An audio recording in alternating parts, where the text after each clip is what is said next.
প্যালিওবোটানি নিয়ে একটু আলোচনা করব। যে সকল প্রজাতি সম্পূর্ণভাবে লুপ্ত কিন্তু কোনো নির্দিষ্ট অঞ্চলে তাদের কিছু প্রজাতি আজও জীবিত, তাদেরকে কি বলা হয়? সূচক জীবাশ্ম, রাসায়নিক জীবাশ্ম, জীবন্ত জীবাশ্ম বা আঞ্চলিক জীবাশ্ম। উত্তর অবশ্যই জীবন্ত জীবাশ্ম।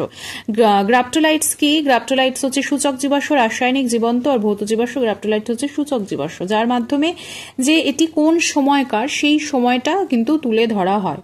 সূচনা মানে সূচক হিসেবে কিন্তু, ইন্ডেক্স হিসেবে কিন্তু এটা কাজ করছে। গ্রাফাইট কি? গ্রাফাইট হচ্ছে সূচক, রাসায়নিক, অণু আর ভৌত জীবাশ্ম। গ্রাফাইট হচ্ছে একটি রাসায়নিক জীবাশ্ম। আচ্ছা, নেক্সট হচ্ছে জীবন্ত জীবাশ্মের উদাহরণ কি?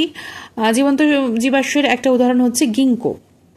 ব্যক্তবীজী উদ্ভিদের রজনে আবদ্ধ সংরক্ষিত অংশকে কি বলে? ব্যক্তবীজী উদ্ভিদের রজনে আবদ্ধ সংরক্ষিত অংশকে ইমপ্রেশন, কম্প্রেশন, কোল বল আর অ্যাম্বার বলছে। ব্যক্তবীজী উদ্ভিদের রজনে আবদ্ধ এবং সংরক্ষিত অংশকে বলা হয় হচ্ছে অ্যাম্বার।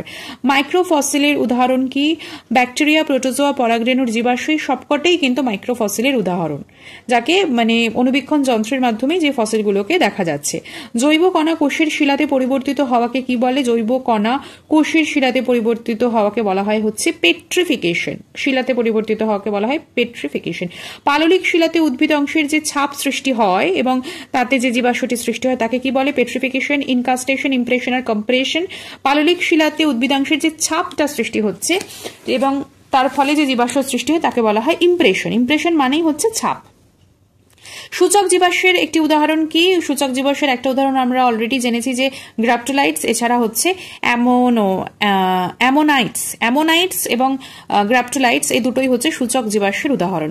আর্কিওজোয়িক যুগে উৎপত্তি ঘটেছিল কার? শৈবালের ছত্রাকের, ব্যাকটেরিয়া না মসের? আর্কিওয়িক যুগে উৎপত্তি ঘটেছিল হচ্ছে ব্যাকটেরিয়ার। প্রোটেরোজোয়িক যুগে উৎপত্তি ঘটেছিল কার? প্রোটেরোজোয়িক যুগে উৎপত্তি ঘটেছিল শৈবালের।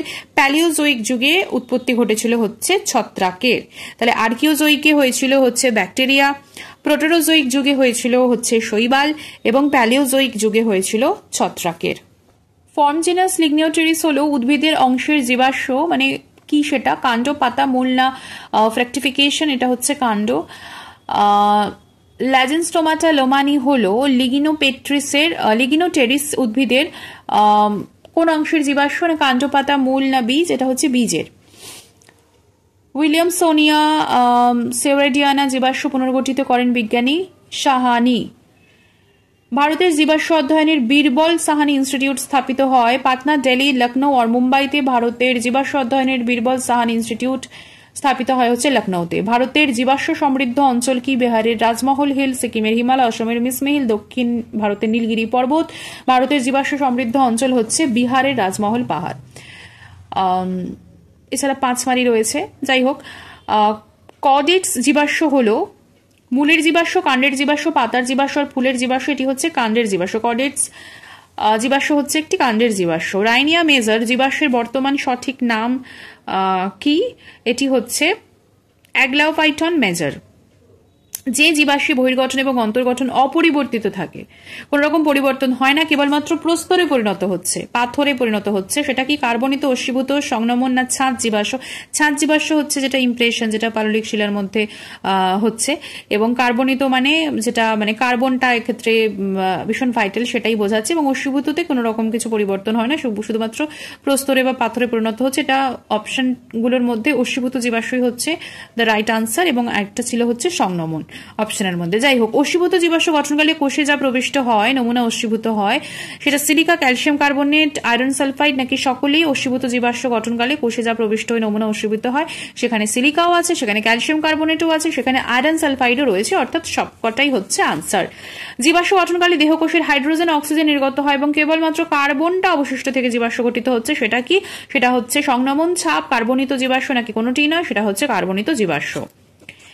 উলম্ব চাপের ফলে সৃষ্ট জীবাশ্ম কি? উলম্ব চাপের ফলে সৃষ্ট জীবাশ্ম হচ্ছে ছাঁচ, অ্যাম্বার, সংনমন আর কার্বনিত জীবাশ্ম। উলম্ব চাপের ফলে সৃষ্ট জীবাশ্ম হচ্ছে সংনমন। প্রোটেরোজোয়িক ও মেসোজোয়িক মহাযুগের মধ্যবর্তী মহাযুগ কি? সিনোজোয়িক, আর্কিওজোয়িক, জুরাসিক ও প্যালিওজোয়িক।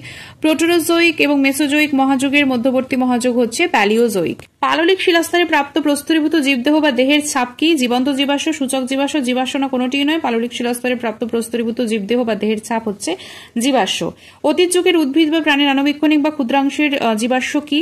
সূচক রাসায়নিক, মাইক্রোফসিল আর জীবন্ত, অবশ্যই মাইক্রোফসিল। প্যালিওজোইক যুগে উৎপত্তি হয়েছিল কার? প্যালিওজোইক যুগে উৎপত্তি হয়েছিল হচ্ছে মসের। মেসোজোইক যুগে উৎপত্তি হয়েছিল কার? মেসোজোইক যুগে উৎপত্তি হয়েছিল হচ্ছে ব্যক্তবীজী উদ্ভিদের। কোন পদ্ধতিতে জীবাশ্মের বয়স নিরূপণ করা যায়? তেজস্ক্রিয় কার্বন ডেটিং পদ্ধতি, তেজস্ক্রিয় ফসফরাস ডেটিং পদ্ধতি, পদার্থের পচন, তেজস্ক্রিয় পদার্থের পচন নাকি ধ্বংসপ্রাপ্ত পাথর? তেজস্ক্রিয় কার্বন ডেটিং পদ্ধতিতে কিন্তু জীবাশ্মের বয়স নিরূপণ করা যায়। সিনোজোইক যুগের স্থায়িত্বকাল কত? সিনোজোইক যুগের স্থায়িত্বকাল হচ্ছে 6 কোটি বছর। মেসোজোইক যুগের স্থায়িত্বকাল কত? মেসোজোইক যুগের স্থায়িত্বকাল হচ্ছে 12.5 লক্ষ বছর, 12.5 কোটি বছর, 12.5 কোটি বছর।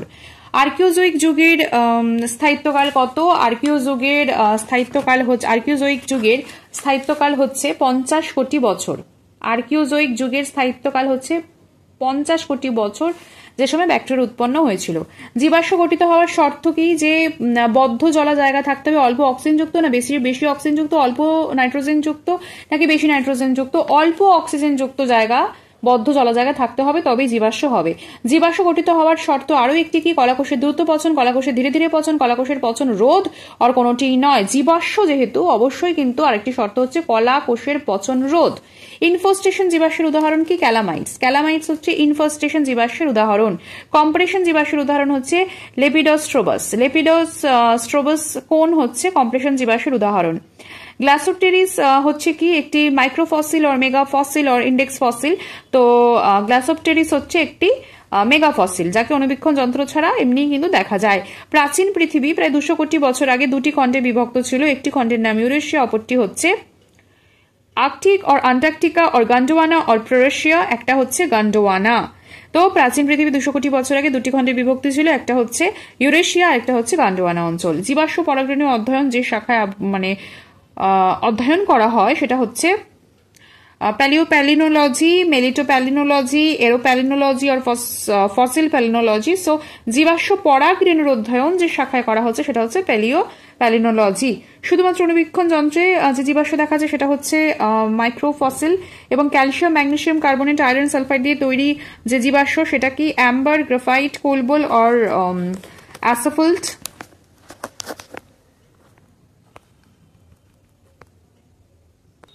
এটা হচ্ছে কোলবল। কোন পদ্ধতিতে পাথরের বয়স নির্ণয় করা সম্ভব? ইউরেনিয়াম, থোরিয়াম, রেডিওঅ্যাক্টিভ ডেটিং পদ্ধতিতে। স্তরের সংখ্যার উপর নির্ভর করে জীবাশ্মের প্রকারভেদ, এবং হচ্ছে সোডিয়াম, পটাশিয়াম, রেডিওঅ্যাক্টিভ ডেটিং পদ্ধতিতে। তো ইউরেনিয়াম, থোরিয়াম, রেডিওঅ্যাক্টিভ ডেটিং পদ্ধতিতে পাথরের বয়স নির্ণয় করা সম্ভব। যে জীবাশ্ম তার বসবাসের যুগ নির্দেশ করে সেটাকে কি বলা হয়? সূচক রাসায়নিক, জীবন্ত আর কোনটিই নয়, এটিকে ইন্ডেক্স জীবাশ্ম, ইন্ডেক্স ফসিল বা সূচক জীবাশ্ম বলা হয়। গ্লাসোপটেরিস কি? এটি নগ্ন চোখে দৃশ্যমান, সেটা মাইক্রোফসিল, সূচক ফসিল আর মেগাফসিল আর অ্যাম্বার, সেটা হচ্ছে অবশ্যই মেগাফসিল। নেক্সট হচ্ছে স্টিগমেরিয়া উদ্ভিদের মূলের জীবাশ্ম কি? ইমপ্রেশন, কম্প্রেশন, কাস্ট আর পেট্রিফিকেশন। স্টিগমেরিয়া উদ্ভিদের মূলের জীবাশ্ম হচ্ছে কাস্ট। আচ্ছা, উদ্ভিদ দেহের অংশবিশেষের জীবাশ্ম পাওয়া গেলে তাদের নামকরণ করা হয়, তাকে কি বলে? ফর্ম জেনেরা, সাধারণগণ, প্রাকৃতিকগণ এবং কোনটিই নয়। উদ্ভিদ দেহের অংশবিশেষের জীবাশ্ম পাওয়া গেলে তাদের নামকরণ করা হয়, সেটাকে বলে ফর্ম জেনেরা। ডেনড্রন দ্বারা জীবাশ্ম উদ্ভিদের কোন অংশকে বিবেচনা করা হয়? গুঁড়ি, মূল, কাষ্ঠল অংশ আর কাণ্ড। ডেনড্রন দ্বারা জীবাশ্ম উদ্ভিদের গুঁড়ি যে অংশটি তাকে বিবেচনা করা হয়। কয়লা কোন ধরনের জীবাশ্ম? অশ্বীভূত, ছাঁচ, সংনমন না ছাপ?